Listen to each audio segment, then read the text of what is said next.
кажи сега, немците харесват ли Тилт? Ами, много изненадващо, или пък може би не би трябвало да се изненадваме. Реагираха много емоционално на този филм. Предполагам, сигурно, защото половината Германия го е преживявала това нещо лично, а пък другата половина все пак е била свидетел, защото много хора са имали роднини от другата страна на студената Берлинска стена, и като цяло филма никак не остана неразбран за немската публика. По-скоро така добре им дойде и отзивите бяха много добри. А как гледаха на това, че продукцията е българска, а не американска, примерно? За Тилт ли? Те американците какво разбират от преход от един строй такъв социалистически към друго, според мен? Или имаш предвид за самото качество на филма, че...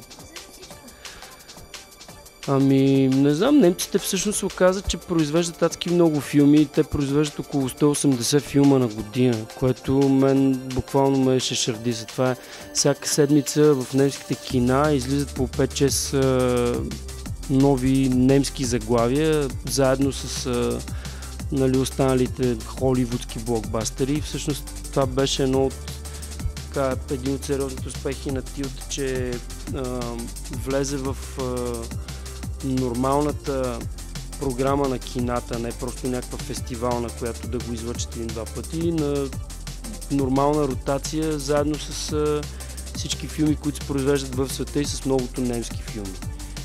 Така че немците са свикнали на добри филми. От тия 180 имат сигурно поне 20 супер хубави.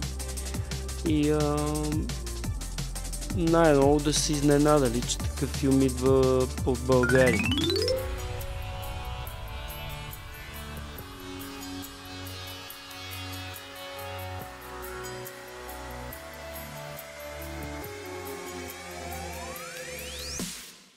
Моят герой е, така да се каже, междугалактическа вещица, която може да отпраща хората в различните галактики.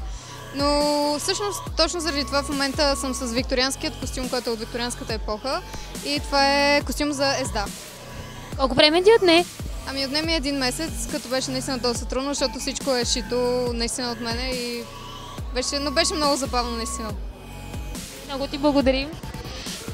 Така, аз само искам да добавя, че следващото голямо събитие, което ще се проведе през този месец, ще бъде на 21 и 22 септември в Интерекспо център. Това е, разбира се, OnFest. И там също ще има много косплей и хората ще могат да видят подобни изпълнения като нейното.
Как да се чувствам? Пълен. Добре съм.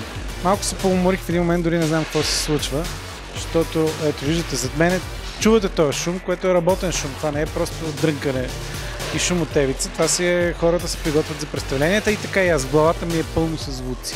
една мечта се сбъдна и започнаха други две. То винаги е така в живота. Ами, според нас, просто цялата тази емоция, енергия, която вложихме, комбинирана с емоцията и енергията на всички, които участват в Нощ на театрите, комбинирана с цялата публика, която явно просто е чакала нещо такова да се случи и тази масова истерия по театъра да тръгне в целия и така сторм. За мен отговорът е една думичка, любов се казва. Страхотно. Просто днес еуфория кипи от всякъде. Много съм щастлива, че това събитие е факт. Наистина горда съм, че аз съм точно координатор на независимата сцена и че отговорих толкова много участници. Какво предстои? Надяваме се до година тази мечта да се разгърне извън пределите на София.